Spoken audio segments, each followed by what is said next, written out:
السلام عليكم، مرحبا بكم الكل في دبارة رمضانية تحضر في دقيقة 90 سهلة وبنينة واقتصادية بقدرة ربي تعجبكم. دجاج وروز في الكوشة أنا زينته هكا بشوية بصل مقلي. شاركت معاكم جميع التفاصيل باش تنجح معاكم من أول مرة. ما نطولش عليكم، خلينا نشوف الفيديو. أما قبل نحب نرحب بالمشتركين الجدد الكل، واللي مازال مشتركش في استنى نضم لعائلتنا الصغرونة. راهو بيكم انتوما تكبر، ونستنى تعليقاتكم المزيانة وتطبيقاتكم في المنتدى، وخلينا نتوكل على ربي. باهي، بسم الله الرحمن الرحيم. الطريقة راهي سهلة وبسيطة على الآخر. هنا أول حاجة حبيت نوريكم الدجاجة، أنا مفوحتها قبل بنهار، حصير مركحت لها أمورها الكل، واللفاحات تلقاوهم مكتوبين قدامكم على الإكران. والطريقة الصحيحة متاع تفويح الدجاجة باش تجيكم فايحة وبنينة مليح مليح مليح تلقاوها في فيديو آخر تنحط لكم في صندوق الوصف. ما حبيتش الفيديو يكون طويل ونقعد نعاود في نفس الكلام اللي أنا قلته في الفيديوهات القدام. باهي، نجيب لهنا طنجرة تكون خشينة تتحمل السخانة باش الرز ما يتحرق ليش. باهي، تدخل للفور.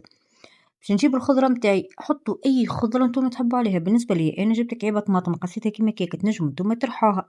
باهي، وجبت قرع، جبت سفناري، جبت بطاطا، تنجموا تضيفوا باذنجان، تنجموا تضيفوا بروكلو، تنجموا تضيفوا أي خضرة نتوما تحبوا عليها، حتى بصل اللي تحبوا نتوما. باهي، من بعد باش نصب عليها 2 كيسان ماء يكون مغلي، لازم الماء يكون سخون نار. باش نعمل عليها رشة ملح ورشة فلفل أكحل باش الخضرة ما تطيبش مسوسة. من بعد باش نجيب أي حاجة نحط عليها الدجاجة، باش ما تخليش الدجاجة تغص في الماء. ركزوا هكا في الفيديو تفهموا، لخاطر أنا بصراحة مش عارفة شنو نسميها لكم، هذه مش عارفة شنو نسميها.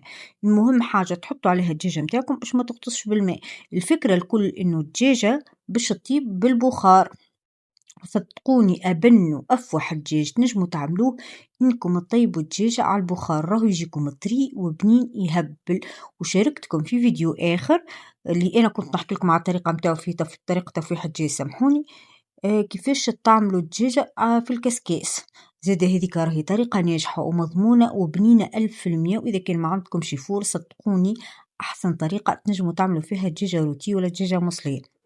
المهم حطيت دجاجتي كيما هكاكا. تو شني باش نعمل؟ باش نحط فوق منها ورق زبده ومن بعد بابي الومنيوم، سامحوني، ونكبس مليح مليح مليح. لازم ما يخرج حتى نقطه تاع بخار لبرا. اكل البخار هذاك هو السر، راهو اللي باش يخلي الدجاجه تجينا طريه وطايبه. ندخلها تطيب في كوشه سخونه على الاخر مدة حكيكة 20 دقيقة 15 دقيقة. باهي، أنا طيبت في الكوشة متاع الغاز، وصدقوني في كوشة الغاز يمكن تجيكم أسرع من الفور. أنا عندي فور بالضوء حصيلو يكرهني كي نهار اللي نجي نطيب فيه. المهم كما قلت لكم سيش ندخلها توا 20 دقيقة. توا 1 2 3 أوب، شفتوا عصر السرعة ولا؟ توا بعد 20 دقيقة ردوا بالكم أمان من البخار، ردوا بالكم ردوا بالكم ردوا بالكم. راه البخار هذا اللي يبدأ خارج راهو حامي نار.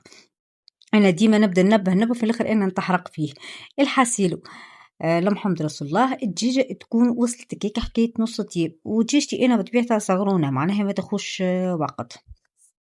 وحبيت نعطيكم نصيحة البنات، إذا كان الدجاج يجيكم زفر جربوا إنكم تنظفوه كي تجوا تغسلوا، حكوه بالطحينة. صدقوني أحسن طريقة باش تخلصوا منها من الصفارة متاع الدجاج. بيشوفوا الخضرة كيفاش تبدأ طايبة ومازال بالزيت طيب أكثر. راهو المهم تقصوهاش جويدة برشا، هذيك علاش أنا نعملها خشينة شوي. باهي، توا شني عملت؟ جبت كاس ونص روز. أنا مستعملة رز بسمتي، استعملوا أي روز انتم تحبوا عليه، أي روز يظهر لكم. راني أنا جربت الأنواع الكل. باهي، نغسل الروز متاعي مليح مليح مليح باش نتخلص مك الماء الأبيض هذاك اللي يبدا فيه نشا ولا شنو يتسمى. المهم باش ما يخليهوش يجيني معجن. من بعد نحط الروز في الماء هذاك كيما تشوفوا كيما هكاك. الطريقة شوفوا بسيطة على الآخر والله ما فيها حتى شيء. ونحب نقول لكم البنات ادخلوا القناة نيرو اللي أنا نشكرها برشا برشا برشا، عزيزتي نيرو برحق، لخاطرها ديما هي سباقة في إنها تجرب الروساتات. برحق تعطي فيا ثقة على الآخر وتجرب الروساتات. نحبكم تدخلوا وتشوفوا طريقتها ورايها في كيفاش عملت الروز اللي شاركته لكم آخر مرة، طريقة الروز بالبصل المقلي. باهي، واسمعوا رايها في الروسات، ولازمكم تشوفوا كيفاش هي بدلت، سامحوني فيها، وزدتها هكا حويجات. صدقوني زدت شهتني فيها أكثر وأكثر. حسيلو خلينا نرجع طول الوصفة متاعنا. أنا زدت 3 عواد قرنفل، تنجموا تضيفوا، سامحوني تضيفوا هيل، تنجموا تضيفوا لومي، تضيفوا ورقارن اللي تحبوا عليه. وضفت لهنا ذم أفاحات حاضرين تنجموا تعوضوهم بأي أفاحات انتم تحبوا عليهم. ضفت نصف مغرفة بهارات 7، رشة صغيرة كيف ما تشوفوا هكاكا زنجبيل، وصدقني بنن على الآخر راهو الزنجبيل. ولا إله إلا الله محمد رسول الله. باش نزيد شوية فلفل أحمر هكا، وكهو لهنا وفيت أفاحاتي. باهي من بعد باش نجي نعدل الماء. باهي أنا من الأول ساعة لازمنا نحركو كيما هكاكا باش تتخلط بالكدا، باش نشوف رواحنا قداش محتاجين إن نزيدو ماء. باهي كيفاش نعرفو احنا الكمية اللي باش نضيفوها متاع الماء؟ كيف نستوي الروز باش نركحو الروز متاعنا، لازمنا نضيفو الماء فوق الروز. كيما نقولوا احنا نصف عقلة هكا متاع صباع، مش عارف كيفاش نفهمكم، لكن شوية بركة فوق الروز، لازم الماء يغطي الرز الكل. اما شوية كهو مش يغطيه برشا. ردوا بالكم شوفوا انا كيفاش قاعدة نعمل هكا باش نقيس الروز، انا هذيك علاش عملت هكاك. توا ضفت انا الماء، شفتوا كيفاش؟ لازمكم الماء يكون هكاكا، ما تضيفوش الماء اكثر من هكاكا، راهو يعجن لكم. ما تقللوش الماء اقل من هكاكا راهو يتحرق لكم وما يجيكمش طايب. وتو باش نرجع الدجاجة متاعي ونعاود ندخلها على نار متوسطة المرة هذية مدة 20 دقيقة. باهي ما نزيدوش على المدة هذه، ردوا بالكم. وتنجموا بعد 20 دقيقة تحلوا الطل عليها، كان لقيتوها مازالت ناقصة شوية تخلوها زيادة تطيب. هكا هاو تو باش نعاود كيف كيف نحط عليها ورق الزبدة ومن بعد بابي ألمنيوم ونكبس مليح مليح مليح. أهم حاجة راهو الكبسين راهي مرحلة مهمة على الآخر، خاطر هي تكبس البخار الداخل باش تخلي الحاجة تطيب لكم على قاعدة. وهكا.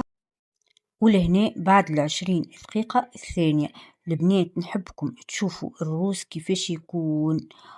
مازال سخون النار لهنا، راهو يجيكم مفلفل، راهو يجيكم طايب. صدقوني ما تصدقوش اللي نتوما طيبتوه في الكوشة، وصدقوني يجيكم أسرع من إنكم تطيبوه على الغاز، وأفوح من إنكم تطيبوه اللهم محمد رسول الله مفور. باهي تنجموا نتوما توا تضيفوا له طرف سمن ولا زبدة هكا من فوق باش تنكهوه. وكهو الدجاجة متاعي راهي طابت صايي، بقى كان باش نحمرها. وكهو انا شنو باش نعمل؟ باش نجيب اي حاجه اخرى، هذيك الروز ساعه باش نغطيه باش يبقى لي سخون، ونجيب اي حاجه اخرى كيما تشوفوا كيما انا هكا، باش نعاود نحط الدجاجه وشويه ماء ملوطه وكهو، ونعاود نخليها باش تتحمر المره هذه من غير ما نغطيها، باش تبقى ديما بالبخار هي تطيب تحمر من غير ما تشيح. تنجموا تدهنوها بشوية زبدة، شوية سمن. فما شكون يعمل مغرفة هكا، قولوا معايا البنات، عسل مع طماطم. حسيلو كل حد يعمل كيما يحب. شوفوا البنات الرز كيفاش يجيكم فلفل، صدقوني طيب في حق حقه، والخضرة تجيكم ما شاء الله. المهم انتوما ادهنوا كيف ما تحبوا الدجاجة متاعكم. بالنسبة لي انا راني خليتها كيف هكاكا، ما دهنتهاش جملة، على خاطر انا اصلا من داخل في معناها فيها هي من داخل انا حاطة الزبدة معناها في الدجاجة من داخل، مش محتاجة اني ندهنها ولا نزيدها حتى شيء. ولهنا فطور نحضر. الحمد لله على النعمة، ربي يدومها نعمة، ان شاء الله ربي ديما يبارك لنا في صحتنا ونفرحوا صغيراتنا ورجالنا، وان شاء الله ديما فرحانين، وان شاء الله رمضان يدخل علينا بالخير والبركة. حاسيلو انا الرز متاعي لهنا بعد ما حضر قعدت نحب نقرب لكم. شوفوا البنات كيفاش يجيكم مفلفل، حرفيا يجيكم مفلفل، يعني اللي هو ما تصدقوش والله. انا زينته بالبصل المقلي. البنات نحبكم تجربوا البصل المقلي مع الرز، صدقوني راهو بنة اخرى والله. المهم قصوا البصل متاعكم جويد وارجعوا للفيديو الاخر تشوفوا الطريقه كيفاش بالضبط عملته، وراهو يجيكم بنين بنين برشا. وكل ما انتم خايفين انكم تجربوا نجموا كما قلت لكم، مش تنجموا لازم تدخلوا القناة نيرو باش بالحق تشوفوا رايها فيها. حسيلو الخضرة هاويني طيبة بسم الله ما شاء الله من غير ما نقعد نحكي عليها. ولهنا الدجاجة متاعي. حسيلو البنات نحبكم البطاطا هذيك اللي تبدا مع الدجاج، نحبكم دللوها دللوها بالحق، اعمل عليها رشة بصل رشة معدنوس، صدقوني راه الكل يعطيها طعم تجيكم بنينة على الاخر. حسلو لهنا حبيت نوريكم الدجاجة بالتفصيل. شوفوا الفخذ متاعها كيفاش يكون بسم الله ما شاء الله.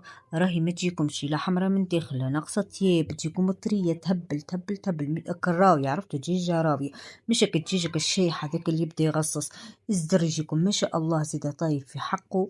حسيلو ما نحبش نطول عليكم أكثر من هكا. الفيديو خفيف نظيف، نتمنى إنه يكون يوصلكم منه الإفادة.